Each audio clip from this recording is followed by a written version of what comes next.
I didn't buy the house because I loved the architecture or the history. I bought it because the price was so low that it felt like I was committing a crime just by signing the deed. The real estate agent wouldn't look me in the eye when she handed over the keys, claiming that the previous family had moved out in a hurry due to a private matter they didn't wish to discuss. As I stood in the driveway of that towering Victorian estate, I noticed that the grass was overgrown and the windows looked like hollow eyes staring out at the quiet street. There was a strange energy about the place, a feeling of being watched from behind the heavy velvet curtains that still hung in the upstairs rooms. I told myself it was just the nerves of a first-time homeowner, but as I stepped across the threshold, the air inside felt heavy and stagnant, as if it hadn't been breathed by a living soul in months. The first red flag appeared when I started moving my boxes into the kitchen. I noticed that the pantry door had 3 separate deadbolts installed on the outside, which seemed like an incredibly odd way to secure a closet meant for flour and canned goods. Why would anyone need to lock a kitchen cupboard from the outside so securely, unless they were trying to keep something or someone trapped within? I dismissed the thought, chalking it up to the eccentricities of the elderly couple who had lived there before me. But as the sun began to dip below the horizon and the shadows in the long hallways began to stretch and warp, the house started to feel less like a home and more like a cage. I decided to spend my first night in the master bedroom on the 2nd floor, keeping only a small lamp on to ward off the oppressive darkness of the unfamiliar hallways. I lay there for hours, listening to the house groan and creak, until I heard a sound that made my blood turn to ice. It was a soft, wet thud, followed by the unmistakable sound of a heavy metal bolt being slid back in the kitchen downstairs. My heart began to hammer against my ribs like a trapped bird because I knew for a fact that I had locked every single door and window before coming upstairs. Who was in my kitchen, and how had they managed to move so silently through a house that creaked at the slightest footstep? I grabbed a heavy brass flashlight from my bedside table, my fingers trembling so hard that I almost dropped it. I crept toward the door, every fiber of my being telling me to lock myself in the bathroom and call the police. But curiosity and the fear of the unknown pushed me toward the landing. As I looked down the grand staircase into the abyss of the 1st floor, I saw a faint, flickering light moving through the kitchen. It wasn't the light of a flashlight. It was the warm, orange glow of a candle, casting dancing shadows against the peeling wallpaper. I descended the stairs one agonizing step at a time, making sure to place my weight on the very edges of the wood to avoid making a sound. When I reached the kitchen door, I peered through the narrow gap and saw something that defied all logic.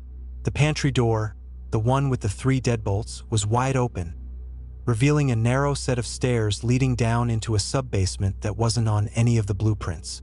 Standing by the counter was a man, gaunt and pale, wearing clothes that looked decades out of style. He wasn't a ghost. I could hear his heavy, labored breathing and the wet sound of him chewing on a piece of bread he had taken from my grocery bag. He was a squatter, but not just any squatter. He moved with the confidence of someone who had lived in this house longer than I had been alive.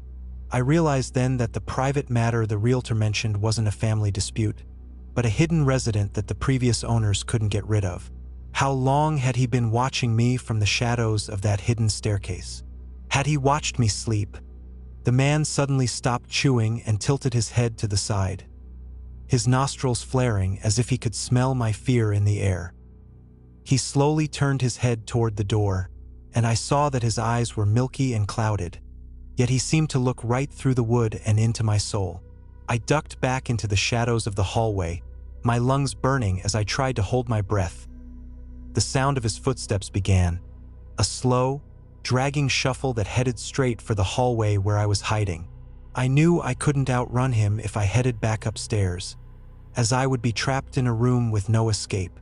My only chance was the front door, but the keys were sitting on the kitchen island, only a few feet away from the man who was now hunting me.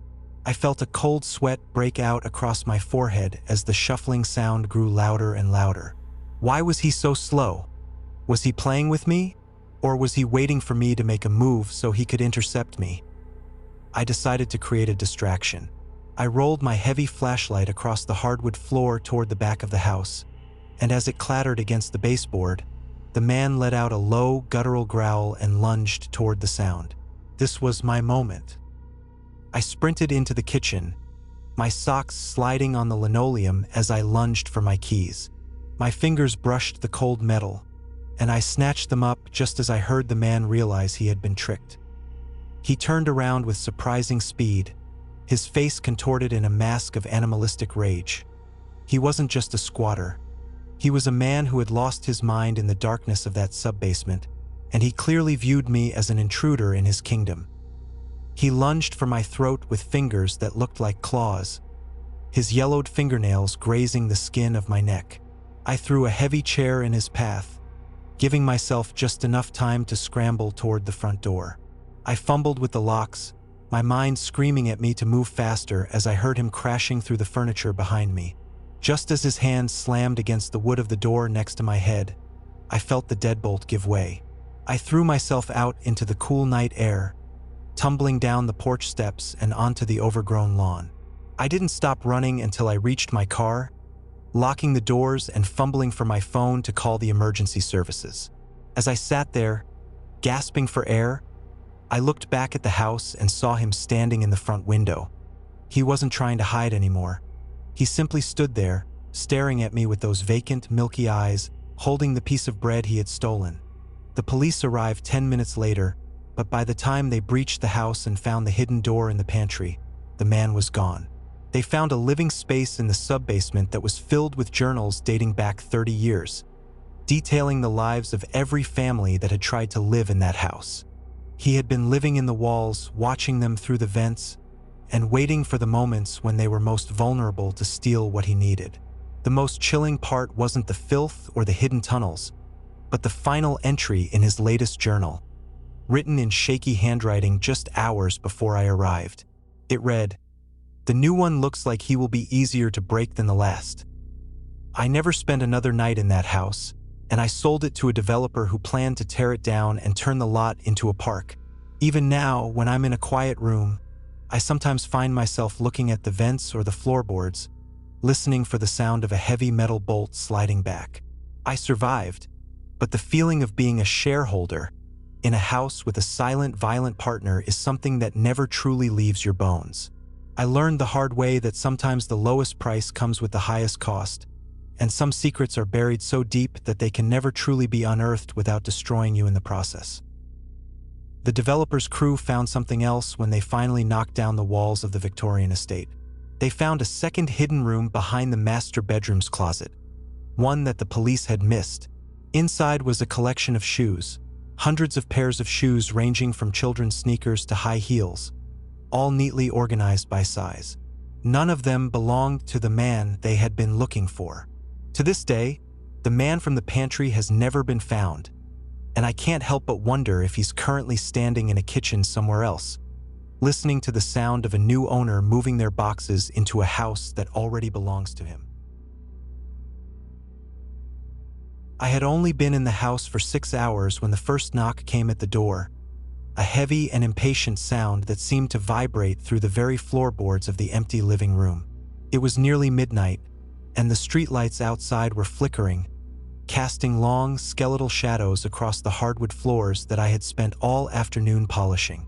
I approached the door with a sense of hesitation, looking through the peephole only to see a man wearing a dark hooded sweatshirt, his face obscured by the shadows of the porch roof. "Marcus, I know you're in there, and I know you have the bag, so you might as well open up before things get ugly," the man shouted, his voice rasping with a chilling level of certainty. I tried to explain through the thick oak door that there was no one named Marcus living here and that I had just moved in today, but the man only laughed, a dry and hollow sound that made the hair on the back of my neck stand up. He began to kick the door with a rhythmic, violent force that made the hinges groan, and I realized with a surge of panic that he didn't care who I was or what I had to say. I backed away from the entrance, my mind racing as I tried to remember if the real estate agent had mentioned anything about the man who lived here before me.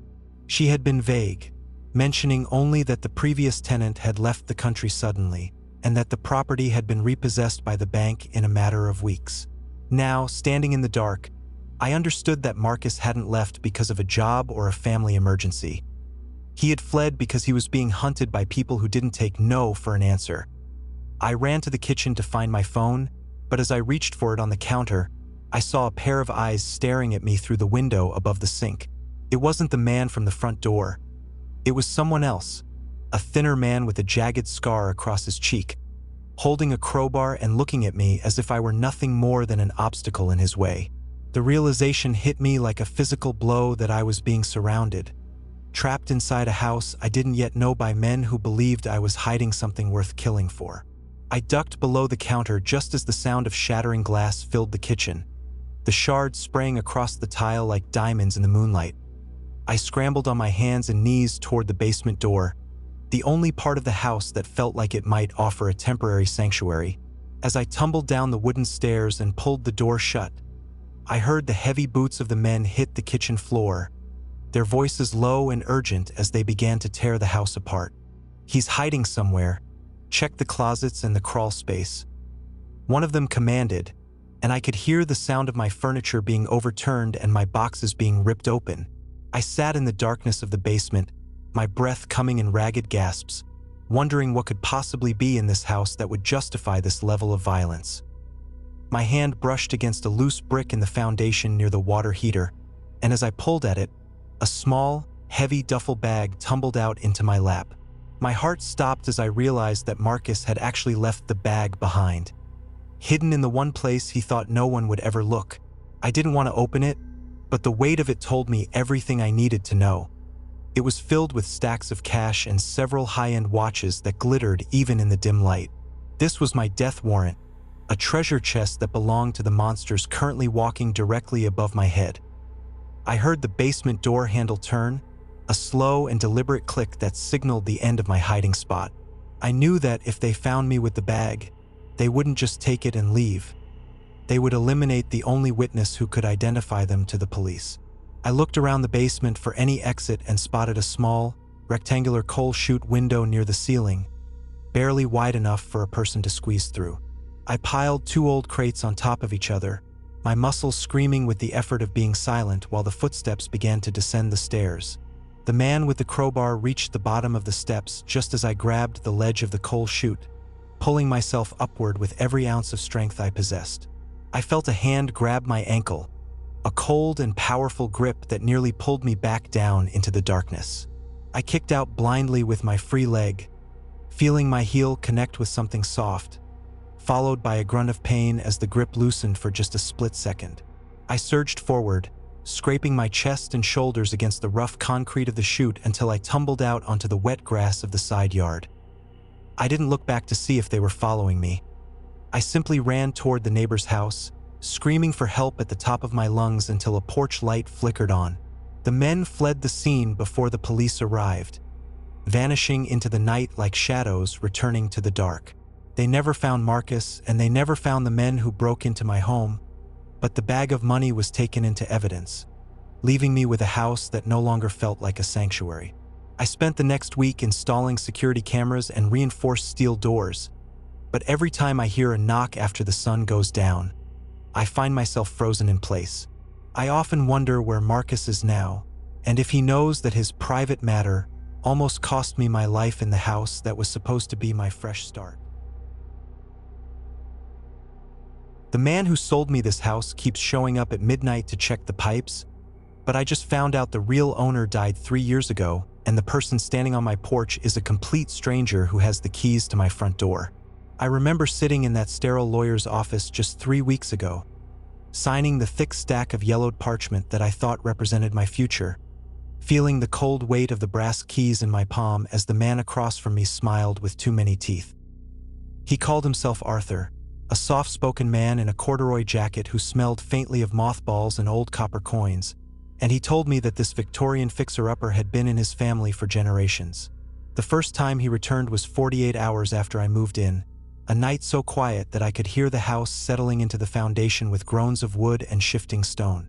It was exactly 12 o'clock when the heavy iron knocker on the front door struck 3 times, a sound so deliberate and rhythmic that it didn't feel like a friendly visit, but rather a demand for entry. When I opened the door, squinting against the biting night air, Arthur was standing there with a toolbox in his hand and a look of feigned concern etched into his wrinkled face. He told me that the copper piping in the basement had a tendency to seize up when the pressure changed, and before I could even process the oddity of his visit, he had already stepped past me into the foyer. I stood there in my pajamas, watching his shadow stretch long and distorted against the peeling wallpaper of the hallway, wondering why I didn't feel the urge to scream or tell him to leave. He spent an hour in the darkness of the basement, the muffled sounds of metal clinking against metal vibrating through the floorboards beneath my feet, while I sat in the kitchen with a kitchen knife hidden under a dish towel on the table. When he finally emerged, he didn't look tired or dirty, but instead, he looked satisfied in a way that made the hair on my arms stand straight up. He thanked me for my patience, tipped an imaginary hat, and let himself out using a key he never should have kept. The following morning, the unease in my gut turned into a cold, hard knot of pure dread that I couldn't shake no matter how much coffee I drank or how many boxes I unpacked. I decided to walk down to the local town records office, thinking that perhaps a look at the property's history would settle my nerves and prove that Arthur was just an eccentric, over-attached former owner. The clerk was a woman with thick glasses who looked at me with a mixture of pity and confusion when I gave her my new address. She pulled a heavy ledger from the shelf, her fingers tracing the lines of history until she stopped at a death certificate stapled to the back of the deed. The Real Arthur Vance, the man who had owned that house since 1974, had passed away in a nursing home 3 years ago with no living heirs and a mountain of debt that should have seen the house sold at a state auction. My breath hitched in my throat as I looked at the photograph attached to the obituary, seeing a man with a round face and kind eyes that looked nothing like the sharp, angular stranger who had been walking through my basement at midnight. I realized in that moment that I hadn't bought a home from a seller. I had handed over my life savings to a squatter who had mastered the art of identity theft and was now treating my new home as his personal playground. I drove back to the house with my heart hammering against my ribs like a trapped bird, the scenery outside the window blurring into a smear of gray and green as I realized I was living in a trap. I needed to call the police, but as I pulled into the driveway, I saw that the front door was slightly ajar, a sliver of darkness beckoning me from inside the hallway where I had left the lights on. I entered the house with my phone in my hand, the screen glowing with the digits of the emergency services already dialed, but the silence inside was so heavy it felt like a physical weight. As I crept toward the kitchen, I noticed something that made my blood turn to ice. The dish towel I had left on the table was gone, and the kitchen knife I had hidden beneath it was missing from the drawer. I heard a faint, rhythmic tapping coming from the basement door, a sound that mimicked the heartbeat of someone who was very, very excited. Why was he still here in the middle of the afternoon? And how many times had he been inside while I was sleeping in that upstairs bedroom with the flimsy lock on the door? The sun began to dip below the horizon, casting long, bloody streaks of orange across the floorboards as I realized that the repairs he had been doing in the basement weren't repairs at all. I grabbed a heavy flashlight from the utility closet and forced my shaking legs to carry me toward the basement stairs, every instinct in my body screaming at me to run out the front door and never look back. But I had to know what he was doing to my home. I had to know why he was so obsessed with the pipes beneath the floor. The air in the basement was thick with the smell of damp earth and something metallic, something that reminded me of the way a penny tastes when you put it on your tongue.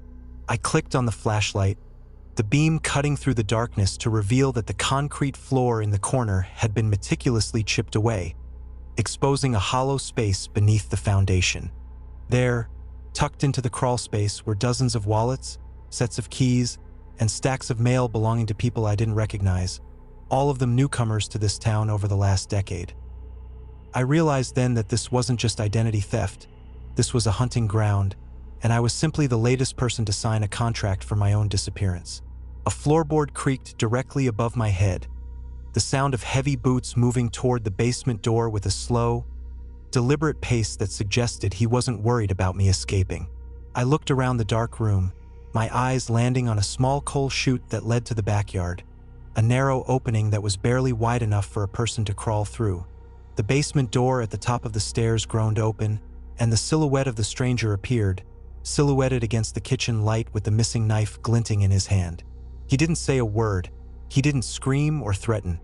He just began to descend the stairs one slow step at a time, humming a low, tuneless melody that filled the small space. I scrambled toward the coal chute, my fingers clawing at the rusted metal latch as I heard his boots hit the concrete floor just a few feet behind me. The latch gave way with a screech of protesting metal, and I shoved my body into the narrow, soot-stained tunnel, feeling the cold air of the night hitting my face as I kicked my legs out behind me.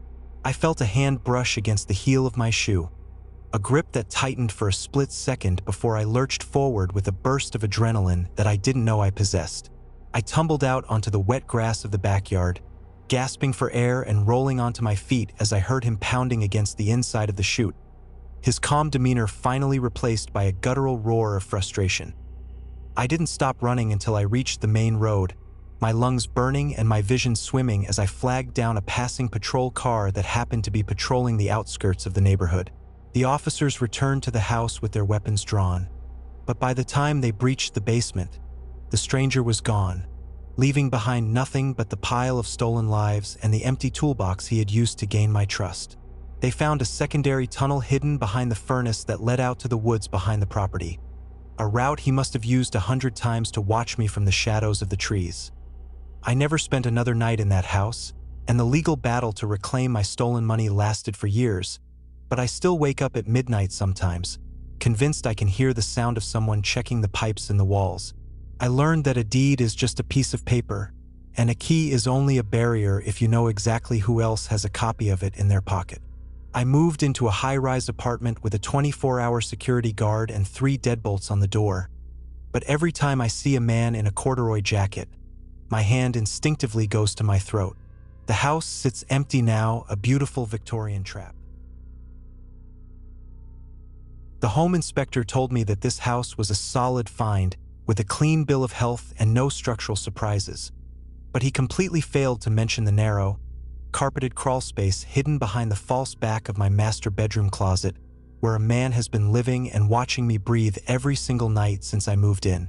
I remember the feeling of triumph when I first turned the key in the lock of this suburban colonial, the smell of fresh paint and floor wax masking the scent of something much older and more sour that was already waiting for me in the bones of the building.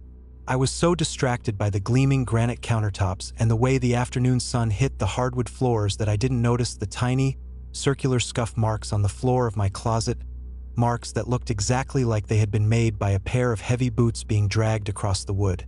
It started with the small, unexplainable things that you tell yourself are just the growing pains of living in a new environment, like the way the thermostat would be set to 72 degrees when I distinctly remembered lowering it to 64 before I left for work.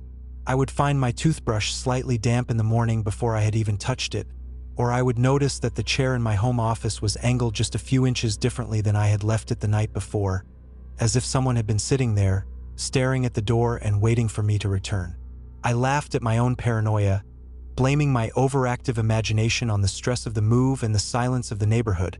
But the laughter died in my throat when I received a notification on my phone that my monthly data usage had spiked because someone had been using my Wi-Fi to watch hours of live security footage from the camera I had installed in the nursery. I sat on the edge of my bed that night, the cold blue light of my phone illuminating my face, and I felt a sudden, violent shiver run down my spine as I realized that the footage being watched was the live feed of me sitting right there in that very moment. I didn't scream and I didn't move because I knew that if the person watching was inside the house, any sudden sound would give away the fact that I finally knew they were there. I forced myself to breathe slowly and rhythmically, pretending to scroll through social media while my mind raced through every corner of the house, trying to figure out where a grown human being could possibly hide in a place I thought I had explored from top to bottom. The inspector's report sat on my nightstand, a thick folder of professional reassurances that now felt like a death warrant, so I began to flip through the pages with trembling fingers until I found the section on the master suite's dimensions. The blueprints showed that the master closet was 6 feet deep, but when I looked at the back wall of my closet, where my winter coats were hanging in a heavy, dark row, the space only felt like it was 4 feet deep.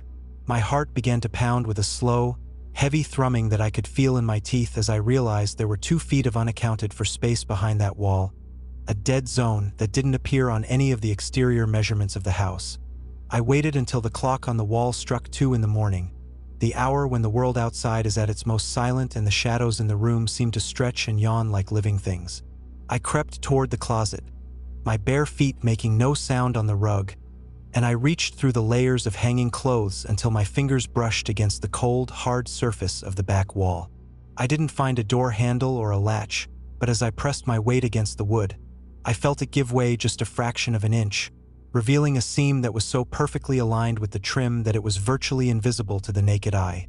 I pulled a small pocket knife from my nightstand and wedged the blade into the seam, prying the panel forward until it swung open on silent, well-oiled hinges to reveal a narrow, vertical chamber that smelled of unwashed skin and old, stale bread. I clicked on my flashlight, the beam cutting through the darkness to reveal a makeshift living space that made my stomach turn over in a wave of pure, unadulterated nausea. There was a sleeping bag laid out on a thin piece of foam, a stack of my own discarded magazines from the recycling bin, and most terrifyingly, a small handheld monitor that was currently glowing with the black and white image of my own empty bed. As I stared at the empty sleeping bag, the realization hit me like a physical blow to the chest. The space was empty because the person who lived here wasn't hiding in the wall anymore. They were standing somewhere in the room behind me. I turned around so fast that I nearly tripped over my own feet, the flashlight beam dancing wildly across the walls until it landed on a figure standing in the corner of the bedroom, a man so thin and gaunt that he looked like a shadow that had gained physical form. He was wearing my old college sweatshirt, the one I thought I had lost during the move, and he was holding a pair of my heavy kitchen shears with a grip so tight that his knuckles were white. He didn't look like a monster or a movie villain. He looked like a man who had simply decided that my life belonged to him, and the calm, vacant expression on his face was more terrifying than any snarl or shout could ever be. "You weren't supposed to look behind the coats?" he whispered, his voice raspy and dry like sandpaper rubbing against wood. "We had such a good rhythm going, and you were finally starting to get used to me being here." I backed away toward the bedroom door, my hand fumbling for the handle, but he moved with a sudden, jerky speed that bypassed the bed and cut off my only exit. I realized then that I was trapped in a room with a man who had spent weeks learning my habits, my fears, and my schedule, a man who knew exactly which floorboards creaked and which doors didn't lock properly. I threw the heavy metal flashlight at his head with every ounce of strength I had, and while he ducked to avoid the impact, I lunged for the master bathroom and slammed the heavy oak door, throwing the deadbolt just as his shoulder slammed into the other side. The wood groaned under the force of his weight, and I could hear him scratching at the door with the points of the shears, a rhythmic, high-pitched sound that made me want to curl into a ball and disappear. I didn't have my phone. It was still lying on the bed, but I remembered that I had left my heavy glass perfume bottles on the vanity, and I began to smash them against the tiled floor, hoping the sound of breaking glass would be loud enough to alert the neighbors in the house next door. I grabbed the heavy porcelain lid of the toilet tank, hoisting it up like a shield as the first cracks began to appear in the bathroom door panel. He wasn't talking anymore. He was just breathing, a wet, ragged sound that told me he wasn't going to stop until he got inside. The door frame finally splintered, and his hand reached through the hole, fumbling for the lock, but I slammed the porcelain lid down onto his forearm with a sickening crunch of bone that echoed off the bathroom tiles. He let out a sharp, animalistic yelp and retracted his arm, giving me just enough time to scream for help at the top of my lungs, my voice tearing through the silence of the neighborhood like a siren. I heard the sound of a heavy object being thrown in the bedroom, followed by the frantic pounding of feet running down the stairs and the front door slamming hard enough to rattle the windows in their frames. I stayed in that bathroom for what felt like hours, clutching the toilet lid until my hands were cramped and numb, listening to the silence of the house and wondering if he was truly gone, or if he was simply waiting in another hidden corner I hadn't found yet. When the police finally arrived, summoned by a neighbor who had heard the breaking glass and my screams, they found the hidden room and a collection of trophies he had taken from me. Locks of my hair he had cut while I slept, a spare set of my car keys, and a notebook filled with my daily routine written in meticulous, tiny handwriting.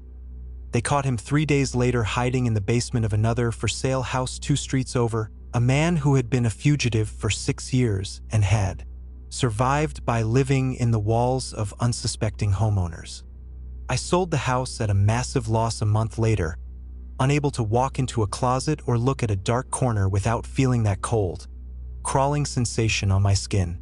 The new inspection report for my current apartment was perfect, but I didn't care about the plumbing or the roof. I spent my first day there with a sledgehammer, knocking holes in every suspicious-looking wall just to make sure I was the only one living inside. Now, every time I hear a floorboard creak or a thermostat click, I don't ignore it. I know that some houses have secrets that no inspector can ever find, and some people are experts at living in the spaces we forget to check.